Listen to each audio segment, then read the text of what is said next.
Welcome to World Energy Television. Today we're going to be talking about energy security and the future of our great country. We're at NAPE 2010. Hello, we're here with Jerry Hodgden from Hodgden Oil Company. And we're so happy to have him here because he's got a rich background. Lots of oil man in Jerry, and we're about to find out about some of it. So Jerry, thanks for coming here today. And let me ask you a question. Just when did you start in the oil business, especially in Alaska? Well, I started in the oil business back in the 1950s, as a matter of fact. I've been in the business over 57 years. And I specifically went to work in Alaska in 1971 when a professor from the University of Alaska and I formed a small oil company called Alaska Energy Corporation. And we were trying to put together a project just outside of Wasilla. Love it. So that was the first step into Alaska. That right was there. it. You know, I got a start in Wasilla that ended up pretty big myself. You never know where Wasilla's going to lead you, do you? Well, I'd like to know what projects you're working on now. Well, for one, I haven't moved very far from there, just a few miles to the west. We're working on a project that's called catcher's mitt, because it's the shape of a catcher's mitt baseball glove. And this project is to find gas for the city of Wasilla and other populated areas in southern Alaska. And we find that the opportunities there are to emulate the geology that's found over around Beluga, which, as you know, is one of the better producing fields to bring gas into the populated area of southern Alaska. And the catcher's mitt is located in between the Big and Little Susitna rivers, just north of the Cook Inlet in the lower part of the upper part of the Cook Inlet Basin. And that particular project is really quite interesting. It could produce as much as 2.7 trillion cubic feet of gas. That's exciting. Oh, it's very exciting. Has it been exciting to some people around NAPE today? I would tell you it is, yes. Oh, yes. As a matter of fact, I don't know why we're talking about it, because I may not have it to talk about tomorrow. It may sell that quickly. Wow, that's great news, great news.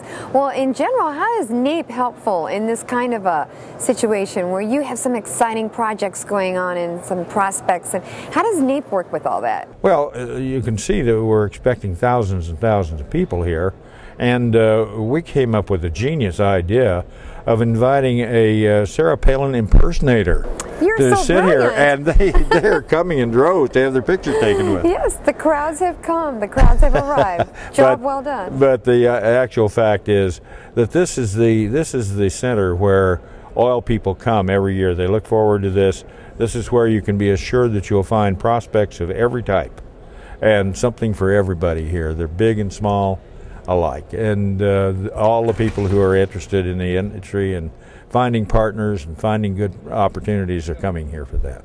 Talk about Alaska, my favorite subject. How does Alaska fit in with America and energy and oil? Well, I'll tell you what, it's not so much where it fits in right now as where it fits out. And then I say that because right now there is big opportunity in Alaska that we haven't had for years, and that is new tax incentives that they have there. The state of Alaska is now offering tax incentives for exploratory wells. All of your exploratory expenses, including the seismic and geological work and the drilling, and if you hit, you can use those tax incentives up to 65% of the costs you spend. Right back to you. Coming right back to you against the production. If you don't hit, if you horribly drill a dry hole, you can still sell them back to the state for 100% of face value. And furthermore, if you can't sell them to the state or didn't want to sell them to the state, you can sell them to any other operator that has production there to use them against.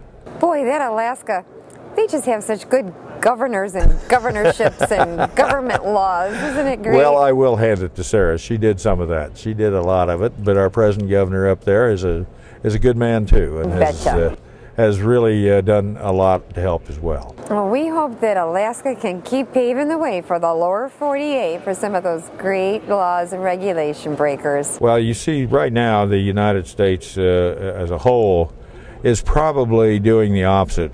There's talk about losing some of our incentives and tax allotments, but Alaska's acting independently and putting its own on in order to attract the business that they want to come. I knew I loved that 10th Amendment.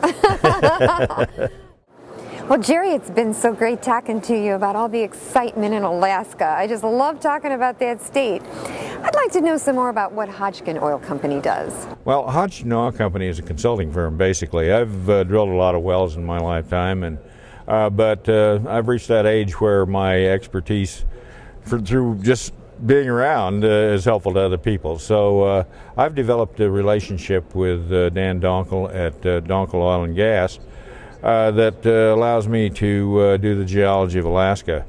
And what it has done for Dan is that he is one of the largest leaseholders in the state of Alaska. He has over 50 leases in the Cook Inlet, which amounts to 150,000 acres.